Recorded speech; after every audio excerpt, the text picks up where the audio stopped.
ರಾಷ್ಟ್ರಪತಿ ಮತ್ತು ರಾಜ್ಯಪಾಲರ ನಡುವಿನ ವ್ಯತ್ಯಾಸ. ರಾಷ್ಟ್ರಪತಿ ಉಭಯ ಸದನದ ಚುನಾಯಿತ ಸದಸ್ಯರಿಂದ ಮತ್ತು ವಿಧಾನಮಂಡಲದ ಚುನಾಯಿತ ಸದಸ್ಯರಿಂದ ನೇಮಕಗೊಳ್ಳುತ್ತಾರೆ.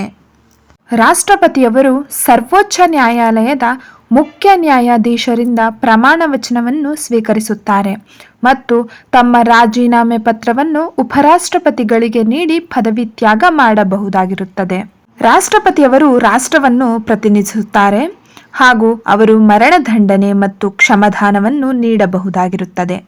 ರಾಷ್ಟ್ರಪತಿಗಳು ಇಡೀ ದೇಶವನ್ನು ಪ್ರತಿನಿಧಿಸುತ್ತಾರೆ, ಕೇವಲ ಒಂದೇ ಒಂದು ದೇಶವನ್ನು ಪ್ರತಿನಿಧಿಸುತ್ತಾರೆ. ಸರ್ವೋಚ್ಚ ನ್ಯಾಯಾಲಯದ ಮುಖ್ಯ ನ್ಯಾಯಾಧೀಶ ಹಾಗೂ ನ್ಯಾಯಾಧೀಶರನ್ನು ಹಾಗೂ ಪ್ರತಿ ರಾಜ್ಯದ ಉಚ್ಚ ನ್ಯಾಯಾಲಯದ ಮುಖ್ಯ ನ್ಯಾಯಾಧೀಶ ಇತರೆ ನ್ಯಾಯಾಧೀಶರನ್ನು ನೇಮಕ ಮಾಡುತ್ತಾರೆ. ಇವೆಲ್ಲವೂ ಕೂಡ ರಾಷ್ಟ್ರಪತಿಯವರ ಕೆಲಸವಾಗಿರುತ್ತದೆ ಮತ್ತು ರಾಷ್ಟ್ರಪತಿಗಳು ಉಭಯ ಸದನದ ಸದಸ್ಯರು 2/3 ಬಹುಮತದಿಂದ ವಜಾಗೊಳಿಸಬಹುದಾಗಿರುತ್ತದೆ. ರಾಜ್ಯಪಾಲರು ರಾಷ್ಟ್ರಪತಿಗಳಿಂದ ನೇಮಕಗೊಳ್ಳುತ್ತಾರೆ ಹಾಗೂ ರಾಷ್ಟ್ರಪತಿಗಳ ಇಚ್ಛಾನುಸಾರ ಅಧಿಕಾರದಲ್ಲಿರುತ್ತಾರೆ. ರಾಜ್ಯ ಹೈಕೋರ್ಟ್ ಮುಖ್ಯ ನ್ಯಾಯಾಧೀಶರಿಂದ ಪ್ರಮಾಣ ವಚನವನ್ನು ಸ್ವೀಕರಿಸುತ್ತಾರೆ.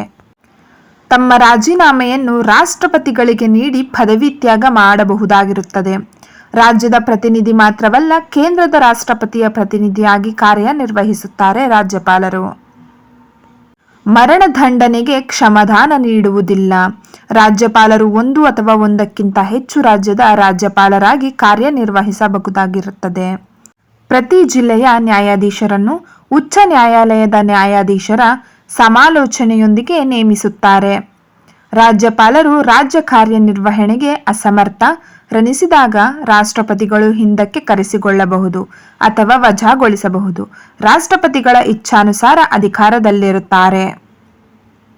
ಈ ಇನ್ಫಾರ್ಮೇಷನ್ ನಿಮಗೆ ಉಪಯುಕ್ತ ಅನ್ನಿಸಿದ್ರೆ ಒಂದು ಚಿಕ್ಕ ಲೈಕ್ ಅನ್ನು ಮಾಡಿ, ಸಬ್ಸ್ಕ್ರೈಬ್ ಮಾಡಿ ಮತ್ತು ಶೇರ್ ಮಾಡಿ.